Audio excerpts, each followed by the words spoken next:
Hello everyone. Sun with face. Are you ready for today's story? I hope you're having a wonderful day. That afternoon, after receiving a call from his mother telling him that his grandmother was seriously ill, Ton froze. His mother's trembling voice on the other end of the line was filled with both worry and gentle pleading. Son, no matter what's happened, your grandmother has always loved you the most. You should go visit her, or you'll regret it for the rest of your life. After hanging up, Ton sat in silence for a long time. The sunset filtered through the window, casting a weary light across his face. A face torn between exhaustion and indecision. Inside him was a battle. On one side, his feelings for Han, the woman he hadn't yet told everything in his heart. On the other, family ties, duty, and concern for his grandmother. In the end, reason won. He took a deep breath, stood up, and began to pack his things. Each shirt and pair of trousers he folded neatly into the suitcase felt heavy with memories. Memories of the time spent with Han and her little boy, Tom. Their simple meals, the sound of Tom's laughter, and the gentle look in Han's eyes as she saw him off each morning. Ton sighed softly. He knew he couldn't stay any longer, but the thought of leaving without saying goodbye hurt deeply. He resolved to visit Han the next morning to explain everything, to let her know that he wasn't abandoning her, only pausing for a moment to fulfill his duty as a grandson. As night fell, he sat by the window, gazing down the road that led to Han's little garden. Outside, the warm light of the street lamps shimmered through the trees, swaying in the wind. In his mind, he could see her out there, bent over in the yard, her hands covered in soil, her eyes shining with quiet hope. Tomorrow, I'll tell you everything, he murmured, tightening his grip, his heart caught between determination and regret. The next morning, as the sun rose and dew still clung to the leaves, birds chirped cheerfully on the old tiled roof, heralding a new day. Han wore a simple t-shirt and loose trousers, holding a bundle of rope and bamboo stakes, the ones Ton had helped her buy a few days earlier. The front yard was still damp from last night's rain. The scent of wet earth mixed with freshly cut grass, filling the air with a tranquil calm. She busied herself setting up the bamboo stakes, carefully aligning them in straight rows. Each time one leaned, she patiently adjusted it and tied it tightly. The rough rope rubbed against her hands, leaving faint red marks, but she didn't mind.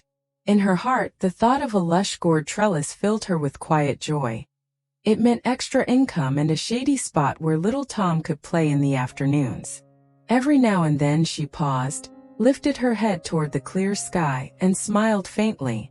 Life was still hard, but for her, building a small home with her own hands, tending a garden, and hearing her child's laughter each day, that was true happiness. From inside the house came Tom's cheerful voice. Mom, I finished drawing the butterfly. Han called back, her voice soft and breezy. Wait a bit, sweetie. Mommy will come see it after she ties this last row. She bent down again, tying a few more knots, sweat glistening on her forehead, but her smile never faded. She didn't notice. Down the small road, Ton was standing still under the sunlight, suitcase in hand, quietly watching her move about the little garden. The morning was peaceful. Only the rustling of palms and the clucking of chickens broke the silence. Han was focused on securing the last strands of rope, brushing the sweat from her brow before smiling in satisfaction at her neat trellis. Suddenly, a faint rustling came from the back of the garden, as if someone had stepped on dry leaves. She froze, looking around. Sunlight filtered through the leaves in shifting patches, but she saw no one. Only branches swaying gently in the breeze. She frowned, murmuring to herself that it was probably a stray cat or the wind, then returned to her work. But behind the fence, a strange man was quietly watching. He wore a wrinkled, dirty shirt, his pants rolled up to the knees. His hair was messy, his eyes dull yet shifty. Hidden behind the bamboo, he stared at her, holding his breath. Han was still unaware. She bent over to tie another knot, her graceful hands working deftly. The sunlight touched her peaceful face. a sight that made the man narrow his eyes, his expression unreadable. A soft breeze passed through, rustling the leaves. This time Han turned again. She could feel it, someone's gaze fixed on her. Her voice rang out, firm yet tinged with unease. "Is anyone out there?" No answer. Only a few leaves drifting to the ground. She stood still for a moment, then sighed and shook her head. Probably just the wind. But as she turned her back, the man began to move out from his hiding place. Each step slow and heavy, his hand gripping something tightly inside his pocket, his breath quickening. The morning calm suddenly felt heavier, and within that serene stillness, danger crept closer, one quiet, deliberate step at a time. Han could still hear the strange noises, sometimes near, sometimes far, as if someone was deliberately stepping on dry leaves, then stopping abruptly. A chill ran down her spine, making her unconsciously tighten her grip. Her eyes darted around the garden. The newly built gourd trellis, the flower pots by the porch, and the low bamboo fence where shadows of leaves swayed faintly. Her heart began to pound. She moved quickly toward the corner of the house where a bamboo pole, usually used to hold the clothesline, was leaning. Grabbing it tightly, she took a deep breath to steady herself, then stepped slowly into the yard. Each step was cautious, her eyes scanning every corner, behind the pile of bricks, under the banana trees along the fence. The air was so still she could hear the wind slipping through the leaves. Yet, behind the bamboo cluster at the far end of the garden, the strange man was still hiding, pressing himself close to the stalks, his eyes following her every move. Each time Han turned toward him, he crouched low, breathing heavily but completely silent. Han walked along the fence, her eyes alert as she called out softly, "Who's there? I can see you." No answer came, only the crunch of dry leaves beneath her own feet. The farther she went, the stronger the unease in her chest grew. A faint intuition tightening her heart, as if something dangerous was lurking close by. Just as she took another few steps, a loud voice called from the gate. "Ms. Hân, police here. Are you home?" The sudden, firm call broke the silence, making Han jump. She hurried toward the gate, her heart still racing. "Yes, I'm here. What's going on, officers?" As the gate opened, two uniformed policemen stepped in. One of them spoke. "We're searching for a suspicious fugitive in this area. Have you seen anyone unfamiliar around here?" Han froze for a brief moment. In the few seconds she had turned away from the garden, the strange man had already slipped over the fence and disappeared down the dirt path behind the bamboo grove. When she looked back, the garden appeared calm again, as if nothing had ever happened. She held the bamboo stick tightly, an uneasy feeling rising deep inside her, as though danger had just brushed past, but was not yet gone. Her hands were still trembling slightly when the policeman approached. One asked, voice calm but serious, "So you didn't see anyone suspicious nearby, ma'am?" Han took a deep breath and recounted, her tone tinged with fear. "I was tying the trellis when I heard rustling behind the garden. At first I thought it was just the wind or a cat, but it went on for a while, so I got scared. I grabbed a stick and went to check. I didn't see anyone, but I could feel someone watching me." "I'm sure of it." The older officer nodded slightly and turned to his partner. He could really be hiding somewhere close. "Miss Han, please stay here while we check the garden." Han nodded nervously and stepped back, still clutching the bamboo stick, eyes fixed on the backyard. The two officers spread out to search, one heading toward the back garden, the other along the bamboo fence. Their footsteps echoed sharply in the quiet air. Han couldn't stay still. She followed a few paces behind, scanning every bush, every shadow beneath the banana leaves. The younger officer spoke quietly, tension in his voice. "The fugitive we're tracking is dangerous. He escaped from prison early this morning and may be armed. The whole area's on alert. You need to be very careful." At those words, Han's heart clenched. She instinctively gripped the stick tighter, her eyes darting everywhere.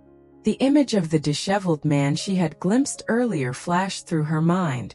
For nearly half an hour the three searched around the trellis behind the firewood pile, even inside the old shed.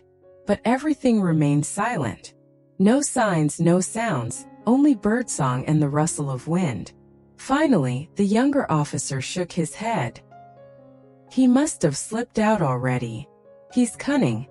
Probably escaped through the bamboo or the canal behind. Han exhaled, not quite relieved but somewhat reassured. She looked toward the far end of the garden where sunlight streamed peacefully through the trees. Yet deep down the uneasy feeling lingered, as though those eyes were still somewhere close, watching, waiting for another chance to return. After thoroughly checking the area, the bamboo fence, the banana trees, and even the shed, both officers found nothing unusual. The older one turned to her, his tone firm yet reassuring. "He's likely gone now, Miss Han. Still be careful. If you hear anything strange or see anyone suspicious, contact us immediately. He's dangerous. Don't take any risks." Han nodded, forcing a faint smile despite her trembling heart. "Yes, I understand. Thank you, officers." She had just finished packing a small basket to bring as a farewell gift for Tan, when she suddenly heard faint footsteps behind her. At first, she thought it was little Tom, so she turned with a gentle smile, saying, "Tom, you're up already." But the words froze in her throat. A man stood in the doorway, the same fugitive the police had warned about. His eyes were bloodshot, his gaunt face twisted in menace, his clothes disheveled, his sweaty hands gripping a small knife. Han froze, instinctively stepping back. Terror surged through her body as she stammered, Who are you? What do you want?" The man didn't answer. He just sneered and stepped forward. "Help! Somebody help!" she screamed. Her cry pierced the quiet yard but reached no one. The man lunged, covering her mouth, growling under his breath, "Shut up or you and the kid die first." Han struggled desperately, trying to break free, but he was too strong. He threw her to the ground, pulled a rope from his pocket, and tied her hands tightly. The scuffle knocked over the basket of fruit, oranges rolling across the floor. Hearing the commotion, little Tom ran out, crying, "Mom! Mom, what's happening?" "Tom, run!" Han shouted, terrified. But before the boy could move, the man grabbed him, his eyes flashing with cruelty. Han thrashed and screamed, but it only made him angrier. "Shut up!" he roared, binding both mother and child together and dragging them to the corner of the room. Panting, he yanked down the curtain, tore it, and gagged Han with the fabric. After a few tense seconds, he peeked through the window. The road outside was still empty. Stuffing the knife into his pocket, he rushed out of the house and vanished. Inside the small room, Han lay on her side, gasping for breath. Sunlight streamed through the torn curtain, casting broken patterns across her terrified face. Beside her, Tom sobbed softly, voice trembling, "Mom, I'm scared." Inside the small house, the air was thick with dust and fear. After subduing the mother and child, the fugitive began darting his eyes around the room. His breath came in heavy gasps, sweat streaming down his weathered face, his eyes flickering wildly like a cornered animal. He tore through everything, drawers, clothing chests, even the basket Han had prepared for Tan. Dishes crashed to the floor and shattered. Clothes were ripped apart, belongings scattered across the ground. Tied tightly to a wooden post, Han tried to hold back her tears, her eyes fixed on his every movement, terrified he might hurt Tom. The man eventually found a few packets of biscuits, a water bottle, and a small wallet with a handful of crumpled bills. He sneered, stuffing them into his pocket before turning toward the two trembling figures. "Stay quiet or I'll come back for you," he snarled, his hoarse voice like gravel. With that, he bolted out the door and disappeared down the narrow path behind the garden. His footsteps faded into the distance, leaving behind a chilling silence. Little Tom was still sobbing. Han twisted her body, rubbing her shoulder against the rope, trying to loosen the knots. Her hands burned with pain, but her eyes stayed fierce. She had to escape, she had to protect her child. Outside, the sun was now high. On the small road leading to the house, Ton was still waiting, glancing at his watch, frowning. "Strange, she said she'd come see me off," he muttered. A wave of unease swept over him. Grabbing his bag, he hurried back the way he came, quickening his pace toward Han's house. The gate was half open. No sound came from within. He pushed it gently and called out, "Hun, are you home?" No reply, only the soft rattle of wind against the tin roof. He stepped inside, calling again as he moved forward. When he reached the middle of the house, he froze. The sight before him made his heart twist painfully. Han was tied to a wooden post, her hair disheveled, clothes torn, eyes wet with tears. Beside her, little Tom sat curled up, his face streaked with dirt and tears. Ton stood in shock for a few seconds, then nearly shouted, "Hun! My God, what happened?" He rushed forward, fumbling with the ropes, his hands trembling. Han sobbed as she tried to speak through the tears, her voice breaking. It was him, the fugitive. He broke in, tied us up, then took the money and ran." Ton grasped her hands tightly, his eyes full of anger and worry. "It's okay now. I'm here. You and Tom are safe, that's what matters." He quickly untied them both and pulled Han into his arms, feeling her heart still pounding with terror. In that moment he realized, had he been even a few minutes later, he might have lost her forever. Still shaking, he pulled out his phone, sweat beading on his forehead as he spoke rapidly to the police. "There's been a break-in. He tied up a mother and her child. The fugitive's still somewhere nearby. Please send help immediately." The officer on the other end replied firmly, "Stay calm, sir. We've received similar reports. A patrol team will be there in a few minutes." Ton lowered the phone and exhaled shakily, trying to steady himself. He turned to Han. She was still sitting against the post, clutching Tom tightly. Her face was pale, her lips dry, strands of hair covering half her face. Yet in her dark eyes there was still a faint spark of strength. Kneeling before her, Tana's voice cracked. I can't leave now. What if he comes back? I can't bear the thought of leaving you here alone." Han slowly shook her head, her tone gentle but firm. "No, Ton. The police will be here soon. I'm okay, truly. You need to go see your grandmother. You said she's very sick. She'll be heartbroken if you don't." He looked at her, his eyes full of turmoil. Inside him, love and duty clashed violently, between his ailing grandmother and the woman he loved, who had just survived a nightmare. "But Han, you almost died. I can't just walk away from you like this." She reached out and took his hand. Though her fingers were trembling, her touch was warm. "I'll be fine, really. The police will handle it. Go see your grandmother, she needs you. Don't worry about me and Tom. This was just a moment of bad luck. It'll pass." She tried to smile, though her lips quivered. That fragile smile nearly broke Tana's heart. He could only stare at her in silence, his chest tight with emotion. Finally he nodded, voice low and rough. "All right. But promise me if anything happens you'll call me right away. I'll only be gone a few days. I'll come back." Han nodded, then steadied herself to stand. Still weak and shaken, she walked toward the wooden cabinet and took out a small bamboo basket. Her voice softened with quiet emotion. "I picked some gourds this morning, and a few ripe bananas.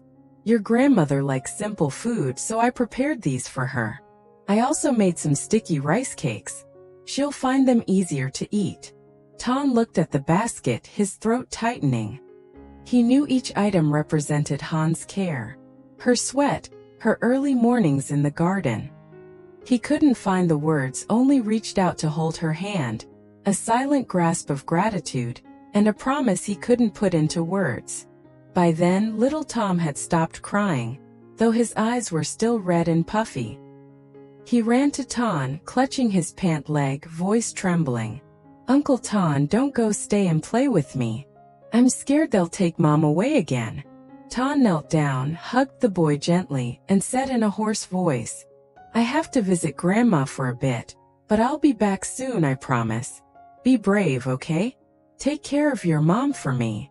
Tom wiped his tears and nodded weakly, still refusing to let go. Watching them, Han felt a wave of emotion. Warmth and sorrow tangled together. The afternoon sun slanted through the erica leaves, painting the yard in a soft golden glow. The air was so still that even the wind whispering through the bamboo could be heard clearly. Ton lifted his bag and stood silently for a moment, gazing at the two of them. He said nothing more, just bowed his head slightly, as if to contain the flood of feelings inside. As he stepped out the gate, Han followed, the basket still in her hands. She watched as his figure grew smaller in the distance, his silhouette thin and lonely under the sunlight, each step weighing heavy on her heart. Take care, Ton, she whispered, her voice fading into the breeze. He turned back, smiling softly, but there was something unspoken in his eyes. Then he nodded and walked on. Beside her, Tom clutched her hand again, tears welling up as he murmured, Mom, I miss Uncle Ton already. Han bent down, hugging him tightly with a faint, bittersweet smile. Me too, sweetheart, but he'll come back soon. Outside, Tana's figure disappeared behind the whispering bamboo grove. And in the little house, the gourd trellis stood quietly, a silent witness to a farewell steeped in love, fear, and all the words left unspoken. Xin chào mọi người, rất vui được gặp lại mọi người trong video của mình. Chúc mọi người có một ngày mới vui vẻ và hạnh phúc nha. Hiện tại thì video của mình vẫn đang kể về câu chuyện người mẹ đơn thân Diệu Hân. Và sau lần mà bị tên trộm đột nhập thì Diệu Hân đã được giải thoát bởi Thành. Nhưng mà tên phạm tội vẫn chưa bị bắt. Diệu Hân có gặp nguy hiểm trong những ngày tiếp theo hay không? Mời mọi người đón xem ở video tiếp theo nha. Ở những video tiếp theo thì sẽ tiếp diễn hành trình bắt tên tội phạm và liệu rằng Hân có đối mặt với tên tội phạm lần thứ hai này hay không. Mời mọi người nhớ để ý đón xem video tiếp theo. Để không bỏ lỡ video thì mọi người nhớ like, share, bật chuông thông báo để nhận thông báo khi mình đăng video mới nhất nha. Các mọi người đã xem hết video hôm nay của mình. Xin chào và hẹn gặp lại mọi người.